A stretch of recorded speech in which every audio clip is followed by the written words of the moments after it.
Hello दोस्तों। स्वागत है आप सबका हमारे यूट्यूब चैनल पर। आज मैं फिर से आपके लिए एक और नई रोमांचक कहानी को लेकर आशा करता हूँ आप लोगों को यह पसंद आएगी। आसमान में सूरज डूब रहा था और उसकी नारंगी रोशनी शहर की इमारतों पर धीरे धीरे फीकी पड़ रही थी। उसी शहर में राज अपने कमरे की खिड़की के पास बैठा था। हाथ में मोबाइल था लेकिन स्क्रीन बंद। वो किसी मैसेज का इंतजार नहीं कर रहा था। वो उस मैसेज से बचना चाहता था जो वो जानता था आज या कल जरूर आएगा। राज और प्रियंका की कहानी कोई फिल्मी कहानी नहीं थी। न पहली नजर का प्यार, न बारिश में अचानक हाथ पकड़ लेना। उनकी कहानी धीरे धीरे शुरू हुई थी, बिल्कुल वैसे ही जैसे दोस्ती अक्सर शुरू होती है, बातों से, हंसी से और एक दूसरे की मौजूदगी की आदत से। प्रियंका एक साधारण सी लड़की थी, लेकिन उसकी सबसे बड़ी खासियत था उसका साफ दिल। वो बातें ज्यादा नहीं घुमाती थी। जो महसूस करती वही कह देती। राज इसके बिल्कुल उलट था। वो बहुत कुछ सोचता था लेकिन कम बोलता था। शायद यही वजह थी कि वे एक दूसरे को पूरा करते थे, या कम से कम उन्हें ऐसा लगता था। कॉलेज के पहले साल में उनकी दोस्ती हुई। पहले नोट्स, फिर प्रोजेक्ट्स, फिर चाय की छोटी छोटी मुलाकातें। और कब दोस्ती भरोसे में बदल गई, किसी को पता ही नहीं चला। एक दिन प्रियंका ने हंसते हुए कहा था, राज, तुम इतने चुप क्यों रहते हो? राज ने कंधे उचका दिए। जरूरी नहीं हर बात कही ही जाए। प्रियंका उस दिन चुप रह गई थी, लेकिन उसके चेहरे पर एक सवाल ठहर गया था। समय बीतता गया। सुबह का गुड मॉर्निंग और रात का सो जाओ उनकी जिंदगी का हिस्सा बन गया। धीरे धीरे, बिना किसी औपचारिक इजहार के, वे एक दूसरे के लिए खास बन चुके थे। लेकिन हर कहानी में एक मोड़ आता है। तीसरे साल के आते आते जिंदगी गंभीर होने लगी। करियर, भविष्य, परिवार, ये सब बातें उनके रिश्ते में चुपचाप दाखिल हो गईं।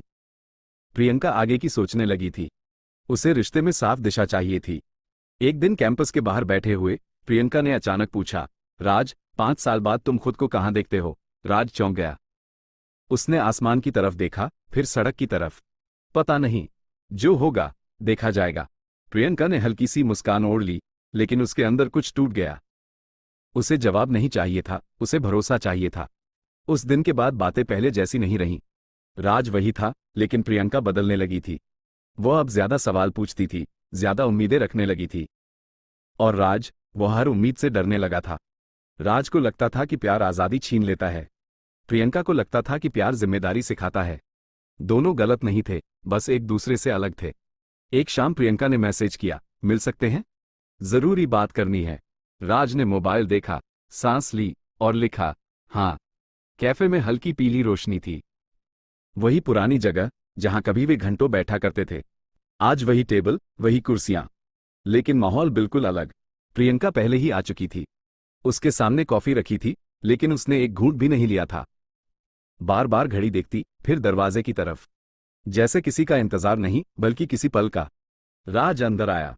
उसने प्रियंका को देखा और हल्की सी मुस्कान देने की कोशिश की, लेकिन वो मुस्कान रास्ते में ही खो गई। प्रियंका ने सिर हिलाकर उसे बैठने का इशारा किया। कुछ सेकंड तक दोनों चुप रहे। वही चुप्पी जो कभी सुकून देती थी, आज भारी लग रही थी। आखिर प्रियंका ने कहा, राज, तुम्हें पता है ना मैंने तुम्हें यहां क्यों बुलाया है? राज ने कॉफी की तरफ देखा, शायद कुछ बात करनी है। प्रियंका ने हल्की हंसी हंसी, बिना खुशी के। हम हमेशा शायद में ही रहे हैं, है ना? राज ने कुछ नहीं कहा। प्रियंका ने गहरी सांस ली। देखो, मैं लड़ना नहीं चाहती, मैं बस सच जानना चाहती हूं। राज ने पहली बार उसकी आंखों में देखा। कौन सा सच? हम क्या हैं? प्रियंका की आवाज शांत थी, लेकिन सवाल सीधा। राज को लगा जैसे कमरे की हवा रुक गई हो। हम साथ हैं, उसने धीमे से कहा। साथ? प्रियंका ने वही शब्द दोहराया। सा मतलब क्या? दोस्त, आदत या भविष्य? राज चुप हो गया। यही चुप्पी प्रियंका को सबसे ज्यादा तकलीफ देती थी। मैं तुमसे ये नहीं पूछ रही कि तुम मुझसे प्यार करते हो या नहीं, प्रियंका बोली। मैं पूछ रही हूं कि तुम मुझे अपनी जिंदगी में जगह देते हो या नहीं। राज ने माथा पकड़ लिया। प्रियंका, तुम सब कुछ इतना सीधा क्यों देखती हो? जिंदगी इतनी आसान नहीं होती। और तुम सब कुछ इतना टाल क्यों देते हो? प्रियंका की आवाज पहली बार कांपी। हर बार जब मैं आगे की बात करती हूं, तुम पीछे हट जाते हो। राज ने धीमे से कहा, मैं अभी तैयार नहीं हूं। प्रियंका ने सिर हिलाया। मुझे पता था। तो फिर? राज ने पूछा। तो फिर ये कि, प्रियंका ने आंखें बंद की, मैं किसी ऐसे इंसान के साथ नहीं रह सकती जो हर जरूरी बात के लिए अभी नहीं कहता रहे। राज को लगता था जैसे जमीन खिसक गई हो।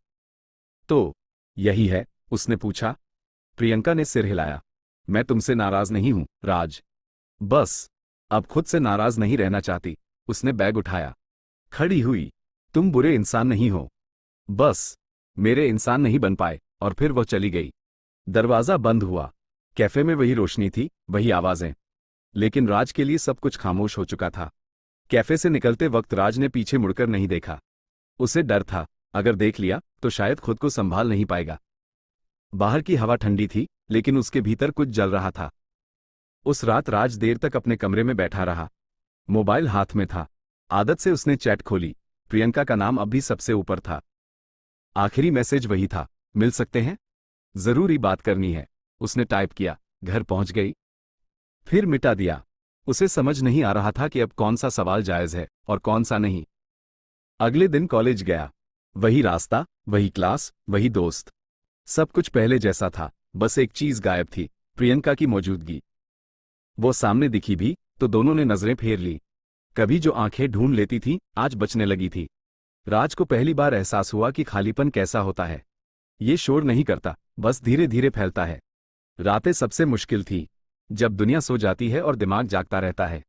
हर छोटी बात याद आती, उसकी हंसी, उसकी नाराजगी, और वो सवाल जिनका जवाब उसने कभी दिया ही नहीं। राज ने खुद से पूछा, क्या मैं सच में तैयार नहीं था या डर रहा था? उसके पास कोई जवाब नहीं था। दिन बीतते गए। दोस्तों ने पूछा, सब ठीक है? राज ने कहा, हाँ। ये हाँ अब उसका सबसे बड़ा झूठ बन चुका था। एक दिन उसने पुरानी तस्वीरें देखी। ज्यादातर में प्रियंका मुस्कुरा रही थी, खुलकर, भरोसे से। और वह आधा मुस्कुरा रहा था, आधा सोच में। तभी उसे समझ आया, वह रिश्ता आधा इसलिए था क्योंकि वह खुद आधा था। राज ने पहली बार माना, प्रियंका ज्यादा नहीं मांग रही थी, वह बस स्पष्टता मांग रही थी। लेकिन तब तक देर हो चुकी थी। एक शाम वो उसी रास्ते से गुजरा जहां वे अक्सर साथ चलते थे। हर कदम पर यादें थी, पर इस बार उसने रुकने के बजाय चलना चुना। क्योंकि कुछ यादें थामने के लिए नहीं होती, वे बस समझाने आती हैं। राज ने खुद से वादा किया, अगली बार जब किसी को चाहूंगा तो अधूरा नहीं रहूंगा। ब्रेकअप के बाद लोग अक्सर सोचते हैं, जो चुप है वो मजबूत है। पर सच ये था कि प्रियंका चुप इसलिए थी क्योंकि वो टूटकर भी खुद को समेट रही थी। पहले कुछ दिन उसने किसी से बात नहीं की। कॉलेज गई, क्लास अटेंड की, नोट्स बनाए, पर सब कुछ जैसे ऑटो पायलट पर चल रहा था। राज सामने दिखता तो दिल जोर से धड़कता, पर चेहरे पर कोई हलचल नहीं आती। रातों में उसकी आंखें देर तक खुली रहती। वो खुद से पूछती, क्या ज्यादा मांग लिया मैंने? क्या साफ होना गलत था? लेकिन फिर उसे याद आता, वो सिर्फ ये जानना चाहती थी कि वह रिश्ता कहाँ जा रहा है। अस्पष्टता से ज्यादा दर्दनाक कुछ नहीं होता। धीरे धीरे प्रियंका ने खुद को काम में डुबो दिया। लाइब्रेरी, प्रोजेक्ट्स, नई किताबें। उसने फिर से लिखना शुरू किया, डायरी में छोटे छोटे वाक्य। अगर किसी को तुम्हारी मौजूदगी पर सोचना पड़े तो शायद वहां तुम्हारी जगह नहीं थी। उसने सीखा, किसी को छोड़ना हार नहीं होता, खुद को चुनना भी एक तरह की जीत है। 5 साल बाद शहर वही था, लोग बदल गए थे। राज एक मीटिंग के बाद कैफे में बैठा था, लैपटॉप खुला, कॉफी ठंडी। तभी किसी की आवाज आई, राज। उसने सिर उठाया। सामने प्रियंका थी। वक्त ने उसे बदला था, पर पहचाना जा सकता था। आंखों में अब वही पुरानी तलाश नहीं थी, बल्कि ठहराव था। कैसी हो? अच्छी हूं। तुम? दोनों मुस्कुराए। इस बार मुस्कान अधूरी नहीं थी। उन्होंने साथ बैठकर कॉफी पी। पुरानी बातों पर नहीं, जिंदगी पर। काम, शहर, सपने, सब कुछ, बस हम नहीं। एक पल को खामोशी आई। फिर राज बोला, तुम सही थी, मैं तैयार नहीं था। प्रियंका ने हल्की सांस ली। अब समझ में आता है, यही काफी है। कोई शिकायत नहीं थी, कोई वापसी की उम्मीद नहीं थी। बस दो लोग थे जो एक दूसरे को समझ चुके थे, देर से ही सही। कैफे से निकलते वक्त इस बार राज ने पीछे देखा। प्रियंका हाथ हिलाकर जा रही थी, और वह भी। यह अलविदा दुखी नहीं था, ये स्वीकार था। राज को समझ आ गया था, कुछ रिश्ते जिंदगी में इसलिए आते हैं ताकि वे हमेशा न रहें, बल्कि हमें बदल जाएं। प्रियंका ने भी जाना, प्यार में रुक जाना जरूरी नहीं, खुद को खो देना कभी शर्त नहीं होनी चाहिए। वे दोनों अपनी अपनी राह पर चल पड़े, एक दूसरे के बिना, पर सीख के साथ। क्योंकि हर अधूरा प्यार बुरा नहीं होता, कुछ अधूरे प्यार हमें पूरा इंसान बना देते हैं। जुड़े रहें ऐसी नई मज़ेदार और रोमांचक कहानियों के लिए। चैनल को सब्सक्राइब करें, शेयर करें लाइक करें।